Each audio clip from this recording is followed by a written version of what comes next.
Hey guys, welcome back to DT Performance, or welcome to DT Performance, first time stopping in on the channel. And in today's video, we're going to be installing a catch can on our TH400 transmission. So let's go over here and look at the parts we're going to use today. We'll get the installation complete on the truck, and then I will show you the end results. So let's check it out. So this is just a catch can, a cheap catch can I ordered from Amazon. You can buy catch cans anywhere from 20 bucks up to $200 if that's what you want. This is basically made for like an engine catch can for oil, or if you wanted to use it for like your valve covers, but I'm going to be using it as a drain back catch can for my TH400. So let me set you up here and I'll show you what all you get when you order this, and I'll show you what I'm going to use it for. So in the box, you get this catch can, and it's actually 2.5 inches in diameter by about 3 inches long, if you're wondering what the dimensions are. It comes with this top plug here. Take this out. I'm not going to be using that. It also comes with a 3/8 pipe plug, and in that fitting hole right there, it gives you the option to put in a drain plug. I'm not going to be using that as well. So let me show you the insides, and I'll show you what my application I'm going to be using it for.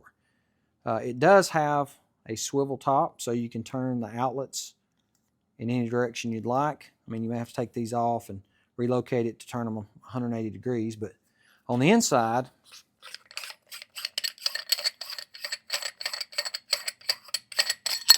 you can see your in and your out basically are just baffled ports. Here, your in is a baffled port that runs straight in with a diffuser, I guess, to keep from splashing stuff all around. And then on the outlet, it does have a internal filter that filters the out on the particular exhaust, I guess you would call it. And then it has a special fitting. Well, it actually came with multiple fittings. These are about 5/16 if you measure them, and then it also has a 1/2 inch for your ports for your ins and outs. Those are some of the fittings it does come with. And it comes with a special fitting right here that actually goes in the top with an O-ring. Don't forget to put the O-ring on there. But the O-ring goes on here. You screw this in, and then you've got a breather fitting. Actually, it comes with a clamp to clamp that on, and then obviously it's got 2 self-tapping screws to mount it to wherever you desire to mount this thing. The only thing I'm going to do differently is, my thoughts are that mine is going to be mounted on the firewall, and I'll show you when we get it installed what it looks like. And basically what I'm going to do, I ordered some high temp silicone tubing, and if you watched my transmission video, I actually drilled the vent tube, and I put a 1/8 pipe by 1/4 tube that will accept this. And I'll put a picture up right here so you can see what I'm talking about. So I'm going to run that tube out of the transmission that you see the fitting on. All right, now I'm going to come down, and I've got this 3/8 by 1/4 tube fitting I'm going to put in here. And the idea, show you this one more time, is I'm going to put this fitting, I'm going to tighten it. It's pretty tight right here, but it's going to be flush, and when this thing is sitting on the firewall, if my transmission does overflow and vent up into this tube and fill this up, as gravity would have it, this will drain back down into the transmission. Plus, the benefit of having a clear tube is I can see if it's actually overflowing. If I pop my hood, look under there, and I see this tube is still clean and clear and doesn't have transmission fluid in it, I know that it hasn't been overflowing.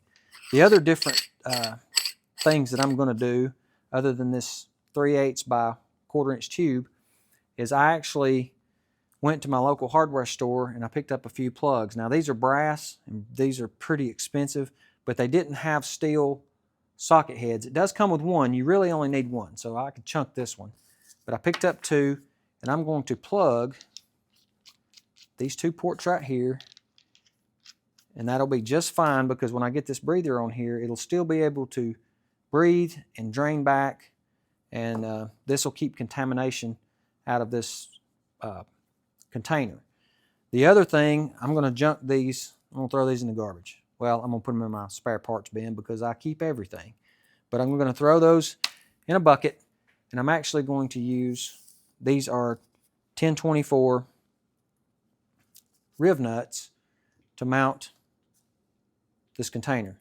I did have to drill these out to accept the 1024, so I'm going to be using my riv nut tool from Harbor Freight, and I'll show you the location I'm thinking about mounting this. So my thought is I'm going to mount it about right here and run my tube from here behind the head down to the transmission. So without further ado, I'm going to go ahead and get this set up, drill my holes, and I'll show you the end result, and we'll close out this video.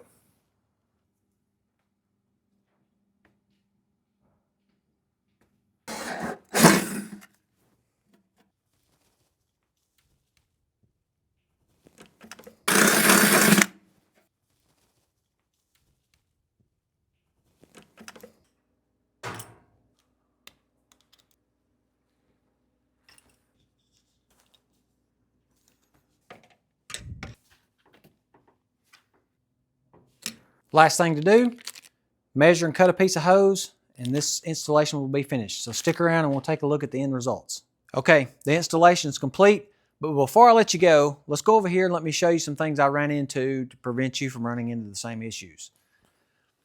So first of all, if you're using the same 1024 riv nut, I used a 9/32 drill bit. I try to leave all the tools that I use so you guys don't have to search and research for it.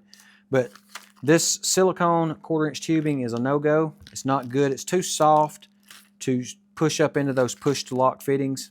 So I got some just 1/4-inch airline. It is clear enough to see if transmission fluid comes in it. And you're going to need, if you do an installation like mine and locate it approximately where I did, 3 feet of this will work. Now I got this, my local hometown used to be a big textile industry here.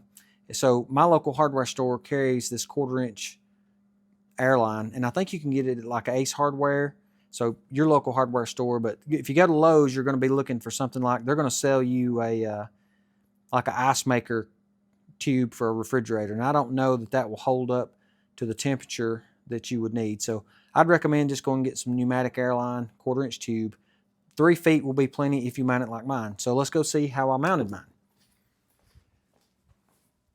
I mounted mine, as you can see, up here on the heater box.